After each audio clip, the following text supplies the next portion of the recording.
Today's crypto market didn't collapse, but it didn't push higher either. What we're seeing right now is a pause, a cooling phase, and the reasons matter more than the prices. Let's break down what actually happened today. Bitcoin spent most of the day hovering in the low $90,000 range. Not a sharp crash, not a breakout, just sideways pressure. Ethereum held above $3,200, showing relative strength compared to the rest of the market. But underneath the surface, most altcoins were red. Roughly 2/3 of the top 100 coins traded lower today. That tells us something important. This wasn't panic selling. It was risk coming off the table. One of the biggest headlines today came from Bitcoin ETFs.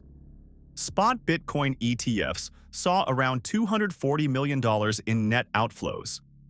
At first glance, that sounds bearish. But context matters. These outflows came after a strong early-year rally. Funds rebalance. Traders lock profits. Institutions rotate exposure. There's no sign of mass ETF abandonment. This looks more like cooling, not collapse. On the institutional side, we saw something that actually contradicts the bearish narrative.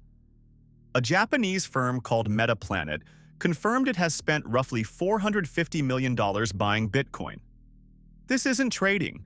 This isn't speculation. This is treasury accumulation. They've openly stated their goal is to hold a meaningful share of total Bitcoin supply over the coming years. This matters because it shows that while short-term traders step back, long-term players are still stepping in, quietly, patiently, without headlines screaming about it. Another important development today involved Strategy, formerly MicroStrategy. Its stock jumped after MSCI confirmed that Bitcoin-heavy companies would remain in major indexes. Why does that matter? Because passive funds track those indexes. If Strategy had been removed, it could have forced selling. Instead, inclusion stays. That reduces forced pressure and keeps institutional exposure intact. Again, not bullish hype, but structural stability. Altcoins didn't share that strength. Filecoin, along with several other mid-cap tokens, declined as the broader market pulled back. This fits a familiar pattern. When uncertainty rises, capital flows out of smaller assets first. Bitcoin and Ethereum absorb the stress. Everything else feels it more. That doesn't mean altcoins are dead. It means the market is defensive right now. One of the more honest takes today came from Bitwise's CIO. He outlined 3 major hurdles crypto still needs to clear before a sustained rally can happen. Not hype, not moon predictions. Just realism. Liquidity needs to expand. Macro conditions need to cooperate, and participation needs to broaden beyond a few large players. Right now, those conditions are improving, but they're not fully there yet.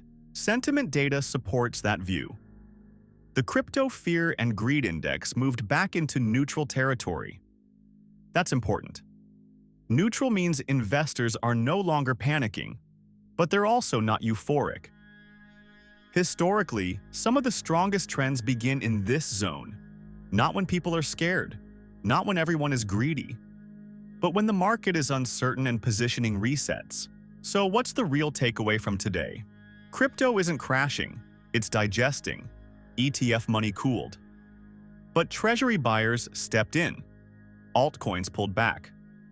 But Bitcoin structure stayed intact. Sentiment stabilized. But conviction hasn't exploded yet.